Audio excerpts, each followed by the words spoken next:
तो पिछले एपिसोड में हमने देखा था कि कुछ बंदे आए हुए थे जो कि सीमू की ब्लड लाइन चेक करना चाह रहे थे। वो ये देखना चाह रहे थे कि असल में सीमू के पास कौन सी ब्लड लाइन है। तो जैसे वो लोग सीमू की ब्लड लाइन चेक करते हैं तो उन्हें पता चलता है कि सीमू के पास कोई ब्लड लाइन ही नहीं है और उसकी जो ब्लड लाइन है उसको एक खास तरह की स्पिरिट जो कि काफी समय से डिस्ट्रॉय करके रखा हुआ है और जब तक ये स्पिरिट सीमू के पास रहेगी तब तक उसकी ब्लड लाइन अवेक नहीं हो सकती। तो जब उसकी ब्लड लाइन अवेक नहीं होगी तो जिस सेक्ट में वो शामिल होना चाह रहा है तो उसको वहाँ पे एडमिशन नहीं मिलेगा। तो ये चीज सुनकर सीमू काफी ज्यादा परेशान हो चुका था कि आखिरकार वो करे तो करे क्या। उसको किसी भी तरह से अपनी ब्लड लाइन को अवेक करना पड़ेगा वरना वो ऐसे ही रह जाएगा और अपने सपने जो कि स्ट्रॉन्ग बनने के हैं वो कभी पूरा नहीं कर पाएगा। तो इसी चीज को लेकर सीमू काफी ज्यादा परेशान हो चुका था। जिसके बाद यहाँ से ये एपिसोड स्टार्ट होता है। तो इस एपिसोड की शुरुआत में हम जिन फैमिली के कुछ बंदे को देखते हैं जो लोग एक वैली से गुजर रहे थे। तो वहाँ पे एक एल्डर भी होता है जो कि जिन तियान का फादर होता है और सारे के सारे लोग मिलकर कुछ सामान को यहाँ से लेके जा रहे थे। बड़े जल्दी में लेके जा रहे होते हैं मानो कि ये सामान काफी ज्यादा इम्पोर्टेंट है। तो इस सामान को उन लोगों को कहीं और ले जाना था कि तभी हम देख पाते हैं पीछे से एक बंदा आता है जिसने अपनी पावर का यूज करते हुए एक गुफा को थोड़ा सा तोड़ दिया था। और जैसे उसने गुफा को तोड़ा था कि अंदर से कई सारे चमगादड़ बाहर निकल कर आने लग गए हैं। कुछ छोटे चमगादड़ हैं और एक बहुत बड़ा ड्रैगन जैसा चमगादड़ था जो कि सबसे ज्यादा खतरनाक लग रहा था। और जैसे ये लोग बाहर निकल कर आए थे सभी लोग और जिन फैमिली का जो एल्डर होता है उसके साथियों के ऊपर अटैक करना शुरू कर देता है। तो ये लोग यहाँ पे ये देखकर काफी ज्यादा हैरान हो जाते हैं कि आखिरकार यहाँ पे चमगादड़ कैसे आ गए। ये लोग तो पहाड़ी के तहत दबे हुए रहते हैं तो आखिरकार बाहर निकलकर कैसे आने लग गए। तो सभी लोग अपनी जान बचाकर इधर उधर भागने की कोशिश कर रहे थे लेकिन चमगादड़ ने उन्हें चारों तरफ से घेर लिया था। तो एल्डर यहाँ पे अपने सभी साथियों से कहता है देखो कुछ भी क्यों ना हो जो सामान लेकर जा रहे हैं ना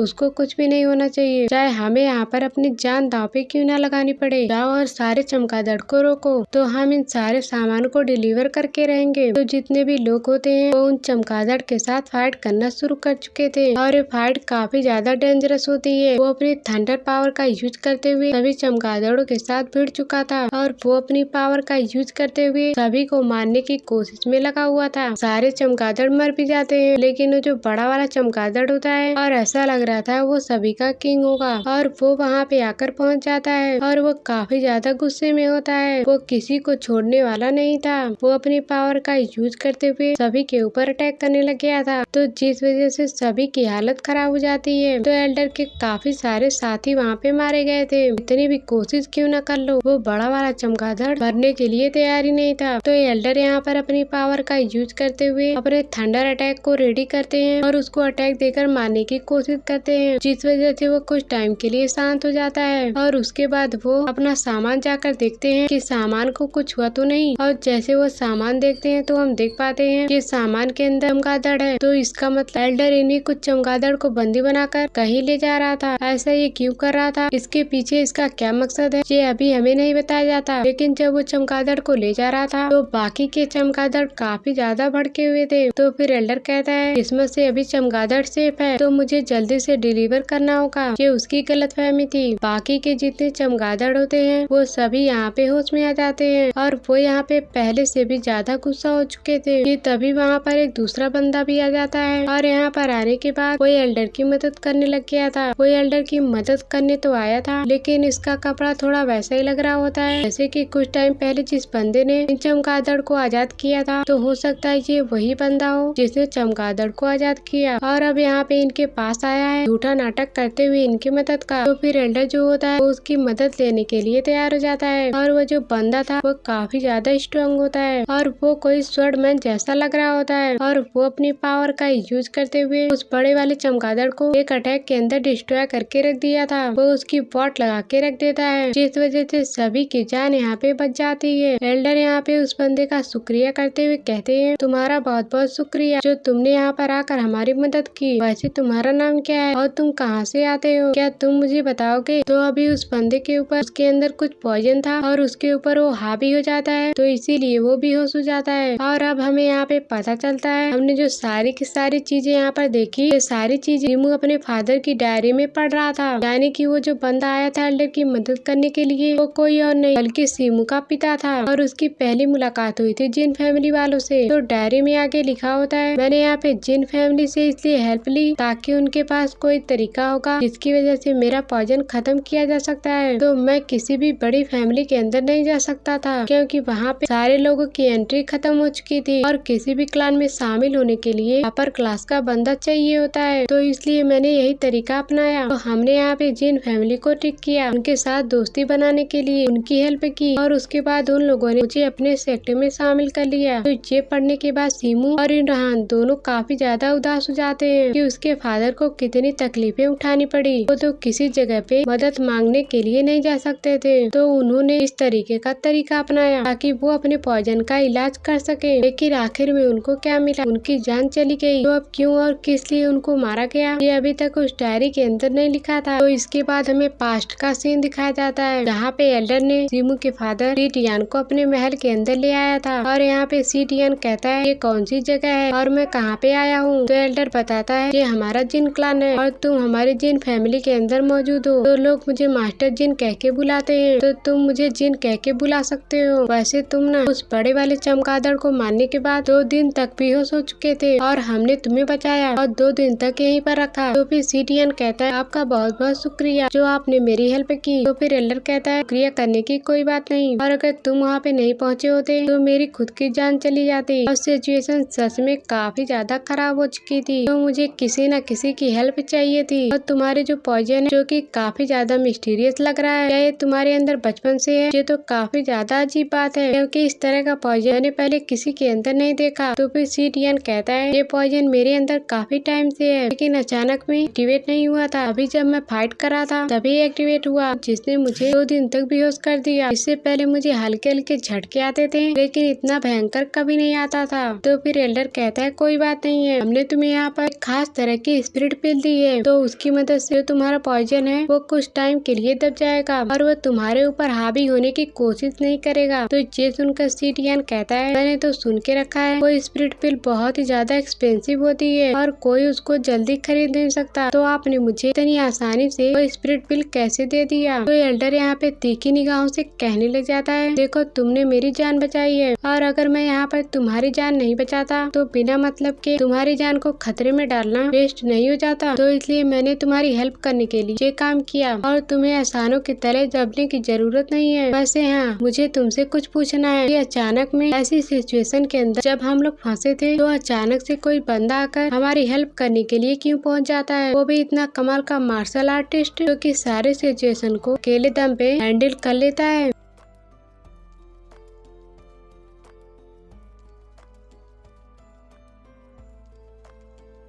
तो आखिरकार चमगादड़ गुफा तोड़ के बाहर कैसे आ गया, कहीं उसको किसी ने उकसाया तो नहीं था। तो उसका पूरा शक जा रहा था उसे सीटियन के ऊपर। तो वो उसे कहता है तुम्हें क्या लगता है हम जिन फैमिली वाले दिमाग से पैदल हैं, हमें पता नहीं चलता कि कौन यहाँ पे किस तरह की हरकतें करता है। तो सीटियन कहता है बिल्कुल आपने सब कुछ समझ लिया, मैं ही वो इंसान हूँ जिसने चमगादड़ को आजाद किया और मैंने वो सिचुएशन क्रिएट की ताकि आपको बचा सकूं और उसके बाद आप मुझे मौका देंगे इस फैमिली के लिए काम करने का। तो उसकी मदद से मैं स्पिरिट पिल को हासिल कर पाऊंगा जो कि मेरा पॉइजन ठीक कर सकती है और एक मौका दीजिए, मैं आपके लिए कुछ भी करने के लिए तैयार हूँ। तो ये सुनकर एल्डर कहता है तुम्हारे जो मार्शल आर्ट की स्किल है वो तो काफी ज्यादा कमाल की है लेकिन तुम्हारा जो पॉइजन है वो एक बोझ की तरह है, तो तुम्हें अपने साथ रख एक फायदे की डील नहीं बल्कि एक बोझ हो जाएगा। तो सीटियन कहता है बस आप मुझे एक मौका दे दीजिए, आप कुछ भी काम करने के लिए कहेंगे मैं वो काम करने के लिए तैयार हूँ, चाहे उसमें मेरी जान को खतरा क्यों ना हो। जहाँ तक मुझे लगता है तो अगर आपको मेरे अंदर कोई फायदा नजर नहीं आता तो आप मुझे स्पिरिट पिल खिलाकर उसको वेस्ट नहीं करते। तो आपको मेरे अंदर कुछ ना कुछ फायदा नजर आया है तो आप मुझसे कुछ काम करवाना चाहते हैं तो इसीलिए आपने मेरी हेल्प की। तो फिर एल्डर कहता है तुमने दिमाग तो बहुत ही अच्छा चला लिया, तो सब कुछ बहुत ही सही सोचा। तो बताओ तुम्हें असल में क्या चाहिए, तो किस चीज के लिए तुम हमारी हेल्प करना चाहते हो, तो तुम्हारा क्या मकसद है यहाँ पे आने का। तो फिर सीटियन कहता है मुझे बस मेरे पॉइजन का इलाज चाहिए और अगर आप मेरी हेल्प करेंगे तो मेरे पॉइजन का इलाज हो सकता है। और मैं कुछ टाइम के लिए पॉइजन शांत नहीं करना चाहता बल्कि उसको जड़ से खत्म करना चाहता हूँ।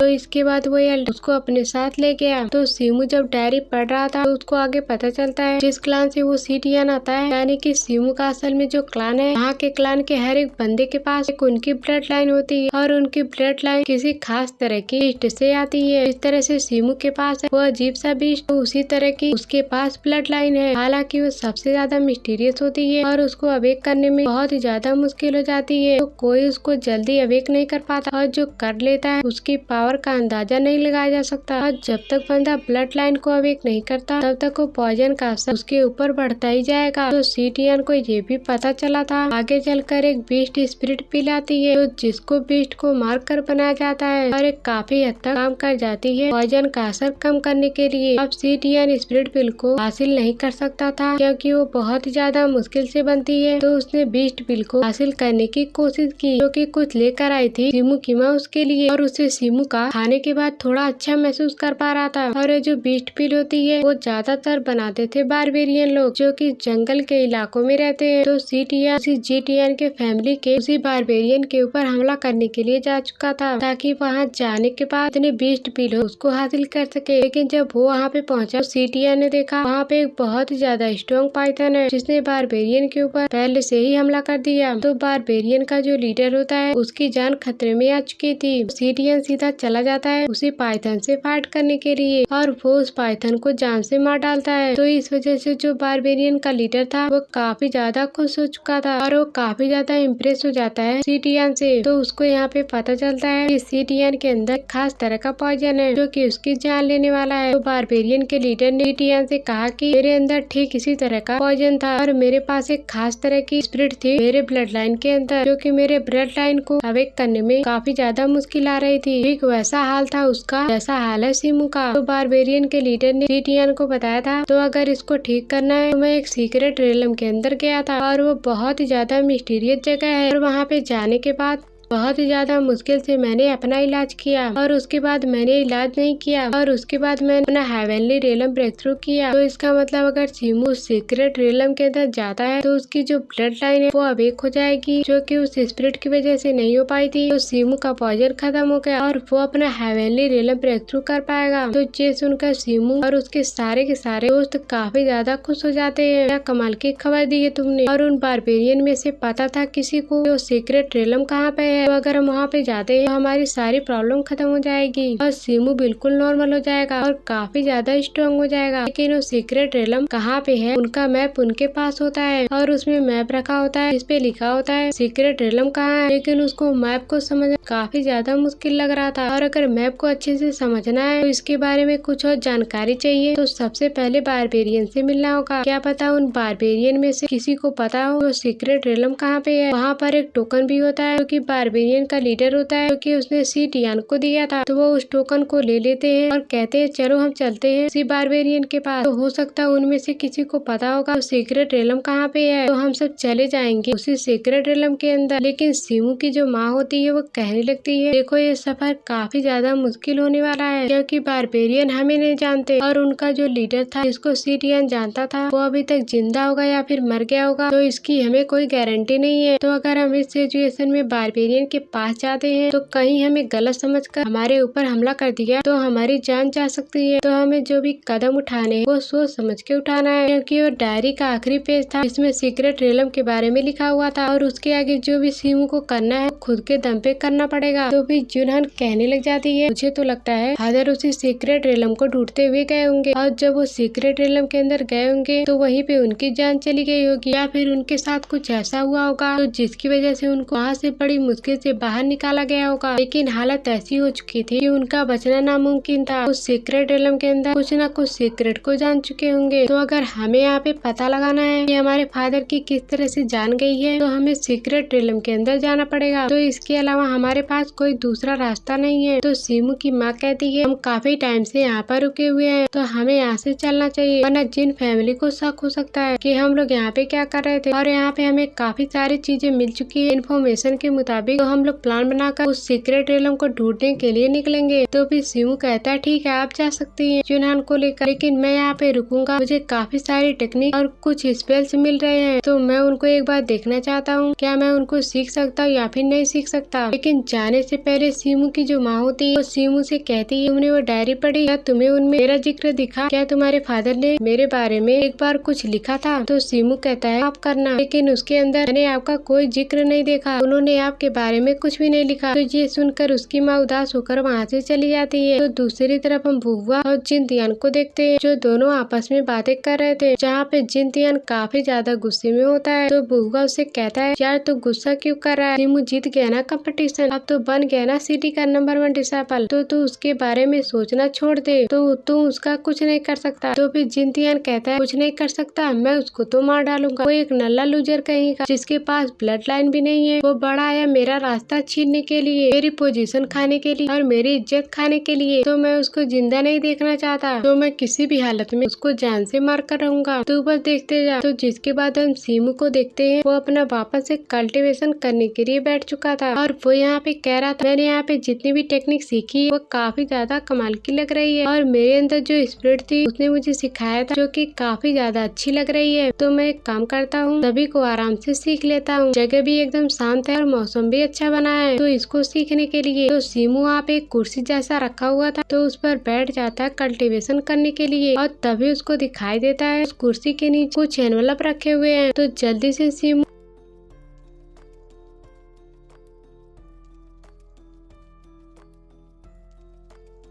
उन एनवलप को खोजता है जो कि उसी के लिए था और उसमें से एक एनवलप जो कि सीमू के लिए था। और जैसे सीमू उस एनवलप को खोलता है उसमें लिखा हुआ था सीमू मेरे बच्चे, तुम्हारी माँ को इन जिन फैमिली वालों ने एक हॉस्टेज बना के रखा हुआ है, उनको बंदी बना दिया है ताकि उनके खातिर मैं उनका गुलाम बन के रखा रहूं। तो जिन फैमिली में आना मैंने सोचा था ये हमारे लिए बहुत फायदेमंद साबित होगा, लेकिन मुझे सिर्फ यहाँ गुलाम की तरह ट्रीट किया जाता था और गुलामों जैसे काम किए जाते हैं और मैं चाह कर भी यहाँ से बाहर निकल नहीं पा रहा क्योंकि इनके पास इतने ज्यादा सीक्रेट एक्सपर्ट मौजूद हैं जो कि किसी टाइम मेरी या फिर तुम्हारी माँ की जान ले सकते हैं। तो अगर फ्यूचर में मुझे कुछ हो गया तो इसका जिम्मेदार कोई और नहीं बल्कि जिन फैमिली है, वो लोग यहाँ पर तुम्हारी माँ को मार सकते हैं और तुम्हारे ऊपर हमला करने के लिए पहुँचेंगे, इसीलिए जिन फैमिली से जो तुम्हें लेटर मिले उसे थोड़ा संभल के रहना जिन फैमिली वालों से। तो ये सुनकर सीमू समझ जाता है उसके दोस्तों को मार उसके गाँव के ऊपर हमला करना ये काम किसी और का नहीं बल्कि जिन फैमिली वालों का था और उन्होंने हायर किया उस मास्क वाले बंदे को। तो सीमू कहता है उन लोगों को पता चल गया होगा मेरे फादर उन जिन फैमिली वालों के खिलाफ है, बस वो यहाँ पे फायदा देखने के लिए आए हैं और जब उनका फायदा हो जाएगा तो वो यहाँ से छोड़ के चले जाएंगे। और ऊपर से मेरे फादर ने काफी सारी चीजें जिन फैमिली वालों के लिए किया, तो इस तरह से मेरे फादर को लोग जाने नहीं देना चाह रहे थे, तो इसलिए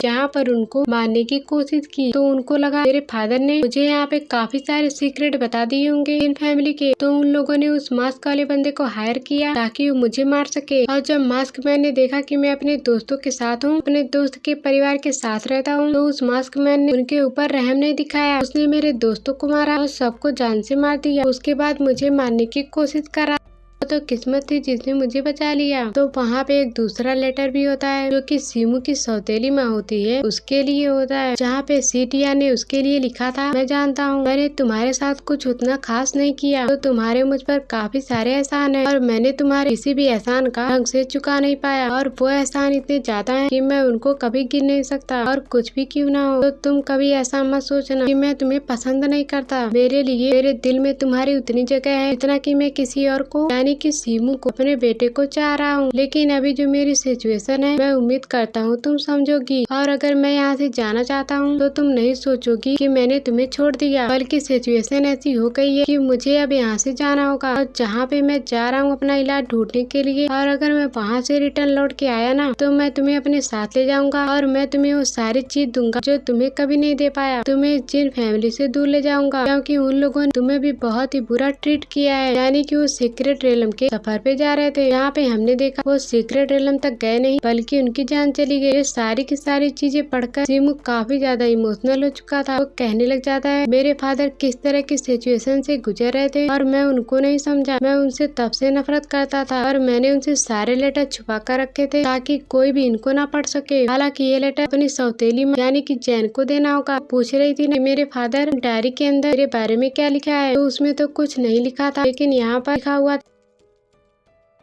वो ये पढ़कर काफी ज्यादा खुश हो जाएंगी। वहाँ पर एक और लेटर था जो कि सीमू की असली माँ जो कि सी टियान की असली पत्नी थी, जो कि सी टियान की पहली पत्नी थी, उसके बारे में लिखा हुआ था। उस लेटर में लिखा हुआ था मेरी पत्नी, मैं जानता हूँ जो तुम्हारे साथ हुआ है बहुत ही ज्यादा गलत था और मेरी खातिर मैं कहीं न कहीं जिम्मेदार तुम्हारी मौत का। और मुझे लगा मैं अगर तुम्हारे साथ ज्यादा रहूंगा तो जिस सिचुएशन में मैं फंसा हूँ तो इस वजह से तुम्हारी जान खतरे में आ सकती है। तो इसी वजह से मुझे तुम्हें और सीमू को दोनों को छोड़कर जाना पड़ा था और इस फैसले के लिए मैं हमेशा अफसोस करता हूँ और मैं मानता हूँ मेरी गलती की वजह से तुम्हें इतनी परेशानियाँ उठानी पड़ी। तो अगर तुम जिंदा होती तो मैं तुम्हें कभी भी, मुझे नहीं लगता कि मैं दोबारा अपनी शक्ल दिखा पाता। इतने सारे अपराध करके रखे हैं तुम्हारे खिलाफ, मैं शर्म से मर जाता, लेकिन मैं तुम्हें अपनी शक्ल दिखाने की हिम्मत नहीं कर पाता। तो इसलिए हो सके चाहे इस लाइफ में हो या फिर उस लाइफ में हो, मुझे माफ कर देना मेरी सारी की सारी गलतियों के लिए जो कि मैंने तुम्हारे साथ की है। तो अगर किस्मत ने अगली जिंदगी तुम्हारे साथ दी तो मैं सारी की सारी गलतियों को जरूर सुधारूंगा। जो मैंने इस लाइफ में नहीं किया तो मैं उस लाइफ में जरूर करूंगा। तो ये सुनकर सीमू काफी ज्यादा इमोशनल हो चुका था और यहाँ पर जो उसका असली वाला लेटर है उसकी अपनी माँ वाला उसको छुपा देता है ताकि कोई और उसको ना पढ़ सके। इसके बाद वो कल्टीवेशन करने के लिए बैठ चुका था और उसके पास एक खास तरह की पिल होती है जो कि स्पिरिट पिल लग रही थी। तो सीमू कहता है ये स्पिरिट पिल बड़ी मुश्किल से यूनहान चुरा कर मेरे लिए लाई थी और मैंने इसको अपने पास काफी टाइम से रखा है। तो मैं उम्मीद करता हूँ इससे कुछ फायदा जरूर होगा ताकि मैं पॉइजन को थोड़ा सा कम कर पाऊंगा। और जैसे सीमू यहाँ पे स्पिरिट पिल को खाता है और उसको ऐसा लगता है वो किसी अलग ही वर्ल्ड में पहुँच गया है और उसको अजीब से विजन आने लगते हैं। तो ये सीन दिखाते साथ ही ये एपिसोड यहीं पर एंड हो जाता है। Thanks for watching.